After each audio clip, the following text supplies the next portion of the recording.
everybody. I'm Mrs. K from the Arcadia Public Library. Welcome back to Family Storytime Adventures. Today my theme is honesty, and I have 3 books to read to you today.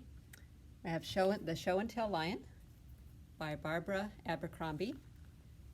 I have The Boy Who Cried Wolf, retold by B.G. Hennessy, and The Boy Who Cried Bigfoot by Scott Magoon. But before we get started, let's sing a little hello song. Let's do a little quick one. It goes like this. We're all here today. We're all here today. Let's clap our hands and sing together. Hip, hip, hooray. Can you sing that with me? Let's do it regular at first and then really quiet, okay? Ready? We're all here today. We're all here today. Let's clap our hands and sing together. Hip, hip, hooray. Okay, one more time really quietly, okay? We're all here today. We're all here today. Let's clap our hands and sing together. Hip, hip, hooray. Okay, my first story is The Show and Tell Lion. This is written by Barbara Abercrombie and illustrated by Lynn Averill Cravath, and I'm reading with permission from Simon & Schuster today. It's Matthew's turn for show and tell. He wants to tell his classmates something exciting, but nothing exciting has happened. Miss Harper is waiting. Matthew? I have a lion, says Matthew. A lion? Wow, do you think that's true? A lion? The whole class is impressed. What kind of a lion? Asks Sarah. A baby lion, says Matthew. He has to stay home, so I can't bring him to show. Matthew means to tell him that it's just a story he's making up, but he can suddenly picture this lion in his head. He sleeps in my bed at night. He purrs, the loudest purr you've ever heard. Do you think a lion would fit in his bed? Matthew, don't you mean that you have a very big cat? Asks Miss Harper. No, he's a lion, says Matthew. He climbs trees. He swims in the ocean. At recess, Matthew's friends all have questions. What does he eat? Rachel asks. Does he ever bite? Joe wants to know. Where did you get him? Asks Steve. The answers Matthew gives make the lion seem more real. His name is Larry, he says. Joe and Andrew want to come and see Larry after school. He's at the vet's today, having his claws cut, says Matthew. Every day at recess, the class wants to hear what Larry is doing. Matthew tells them that Larry's getting bigger and bigger. He's almost too big to sleep on my bed now, he says. Katie says she wants to come and visit Larry. He's in the mountains this week, says Matthew. He has to exercise. He's getting so big that he might have to go and live at the zoo. Joe says, I think we should have a field trip to Matthew's house to see Larry before he goes to the zoo. Uh-oh. They can't go see Larry, huh? Larry's not real. Matthew doesn't know how to tell his class that he made up the lion. Everybody believes him. What's he going to do? What do you think he should do? A field trip to our house to see the lion, says his mother. What lion? The one in my head, says Matthew. His name is Larry. He tells his mother how the lion started as a little story for show and tell, and then grew and grew, and now all his friends think Larry is a real lion. He has a little problem, huh? Because he hasn't been telling the truth. You have a wonderful imagination, Matthew, she says, hugging him, but you need to tell them that you made the lion up. Matthew is embarrassed. His face feels red and hot when he thinks about telling all his friends that the lion is just a story he made up. He wants to run away and hide. What's he going to do? What do you think Matthew should do? Then Matthew has an idea. That afternoon, he writes the story of Larry. He writes down all of the things that he told the class. Then he draws pictures of how he imagined the lion. Larry swimming in the ocean, Larry climbing trees, Larry exercising in the mountains. The next day for show and tell, Matthew brings his book in. "This is my lion," he says, showing them the pictures. "He's a story." Ooh, how do you think all his friends are going to react to learning that Larry is just a story? Let's see. "You lied," says Sarah in a loud voice. "You don't really have a lion living at your house? Larry isn't real?" "He's real in my head," says Matthew. "He's real in my book." The class is quiet for a long moment. Finally, Joe says, "That's a good story." "Matthew, will you read us your book?" asks Miss Harper. "Yes," says Matthew. Now, every week, Matthew writes another adventure for Larry the Lion and reads it to the class during show and tell. They probably look forward to hearing that, huh? And it's always exciting. Okay, before we read another story, let's do a little activity just to get some wiggles out a little bit. Can you guys stand up? Do the Grand Old Duke of York with me, okay? It goes like this. The Grand Old Duke of York, he had 10,000 men. He marched them up to the top of the hill and he marched them down again. 'Cause when you're up, and when you're down. And when you're only halfway up, you're neither up nor down. You do it one more time with me, a little faster? Okay, one more time, ready? The Grand Old Duke of York, he had 10,000 men. He marched them up to the top of the hill and he marched them down again. 'Cause when you're up, and when you're down. And when you're only halfway up, you're neither up nor down. Okay, I have another story for you. I'm going to read the original one that's based on a Aesop's fable first. And then the last story we'll do will be one that's based on the original story, and it's just a little bit different. Okay, so this first one is called The Boy Who Cried Wolf, and this is retold by B.G. Hennessy, illustrated by Boris Kulikov, and I'm reading with permission from Simon & Schuster. The Boy Who Cried Wolf, an Aesop's fable. There once was a shepherd. "I am so bored," he thought. "All day long, all I do is watch sheep. All the sheep do is eat. Not only that, all they say is, 'Baa.' Munch, munch, munch. 'Baa,' answered the sheep. It does seem pretty dull, huh? Nothing ever happens here. None of my friends come to play. I am the most bored boy in the world," thought the shepherd. Munch, munch, munch. 'Baa,' answered the sheep. I wonder if sheep ever get bored, he thought. He decided to teach the sheep some tricks. Not sure what he's trying to teach them. Looks a little dangerous though, huh? He expected the sheep would be happy to learn something new, but none of them seemed interested. Munch, munch, munch. 'Baa,' the sheep protested. They do look pretty lazy, don't they? What I need is a little excitement, said the shepherd. Well, what would be exciting? I know, he said. The shepherd boy jumped up from under his tree in the pasture and ran all the way into town, yelling, Wolf, wolf, wolf! There's a wolf after my sheep! Oh no! Is that true? Is there actually a wolf after his sheep?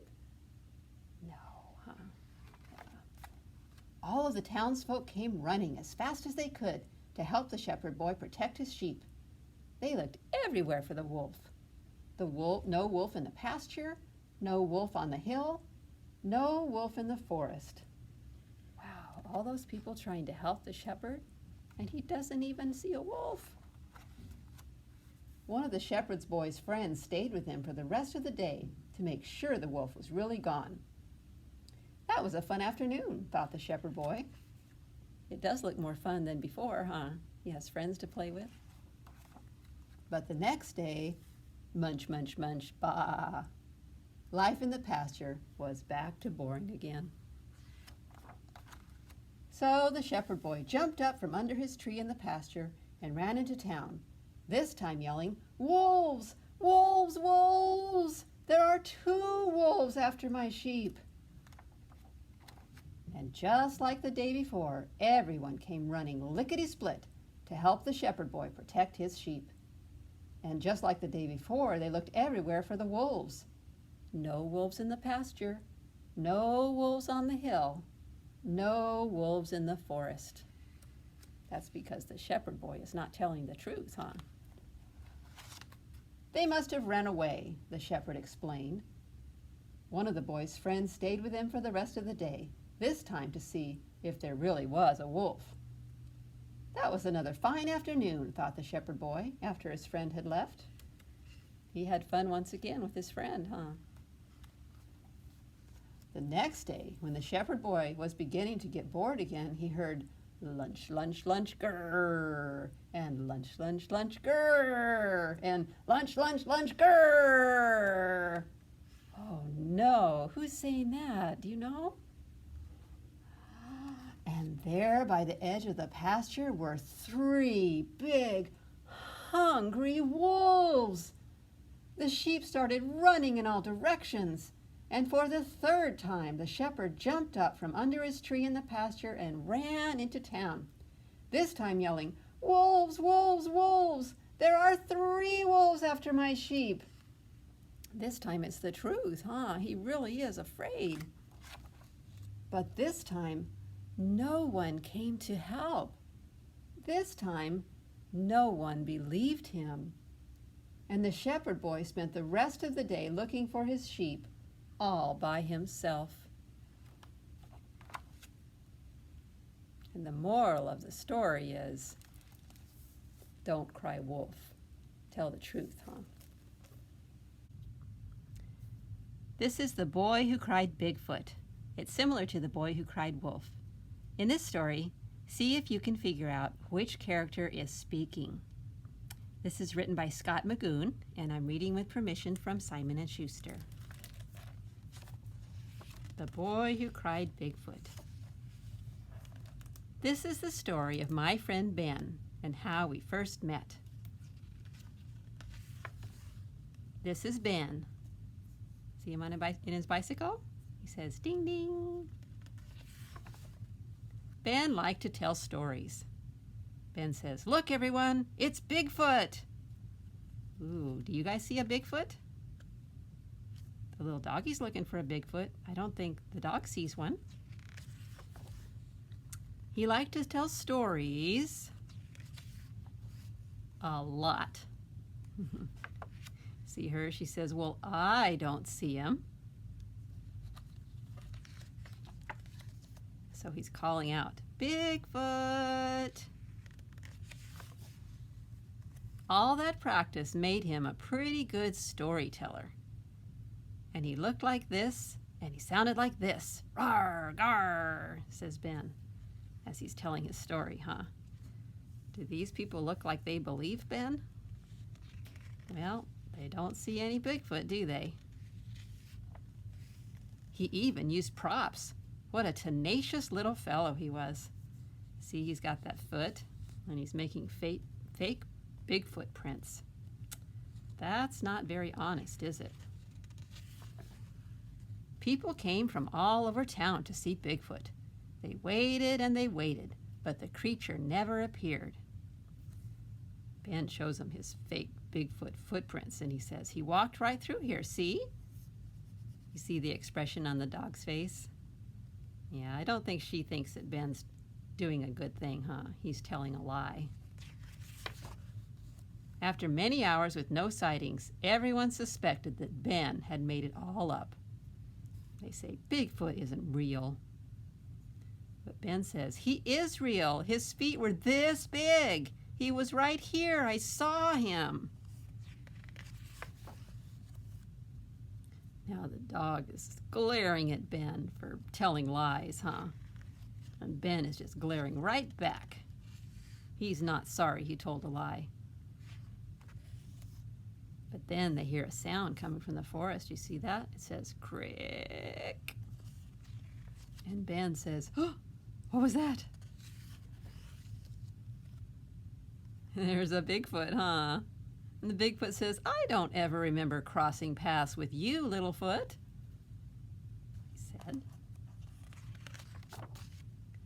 I didn't normally talk to a Littlefoot, but there was something about this Ben I liked. He was a determined fellow. I also liked his bike. I asked, "Mind if I take it for a ride?" And Ben says, "Bigfoot?" Do you guys think Bigfoot could ride that bicycle? He's a little big, huh? Bigfoot, Bigfoot, Bigfoot is stealing my bike. Bigfoot says to the dog, "Coming with?" Looks like he is going to ride the bike, huh? "And my dog," says Ben. The dog seems to like the Bigfoot better than Ben, huh? Alas, no one believed Ben anymore. No one came running. It seemed Ben found being alone to be a little scary. Ding, ding. Oh, do you guys remember what made a ding, ding sound earlier in the story? Fortunately for Ben, he wasn't alone for long. "Ben, where are you? Come home, it's time for dinner." Maybe that's his mom or dad. "And it was time for me to go home too," says the Bigfoot. Looks like he brought the doggy back. And the bicycle. "I'm sorry I created such a ruckus," Ben said, "but I really did see him, Mom." "Oh, Ben," she said, "let's go home." She doesn't believe him, does she? So Ben and his family went home and had a hot meal. Remember, this is the Bigfoot talking, huh? I don't know what a hot meal is, but I do know that Ben learned the importance of always telling the truth. And he wanted everyone to know he really had seen me. So the next morning he set out to prove it. What a tenacious fellow he is. You know what tenacious means? It means he just keeps at it, huh? He doesn't give up. Looks like Ben wants to take a film or a video of the Bigfoot to show everybody that he's real. Do you think he's going to be able to get a video of the Bigfoot? I don't know either. That's the end. Okay, that's our story time for today. Let's say our goodbye poem. Say, "This is good morning." Make your sun.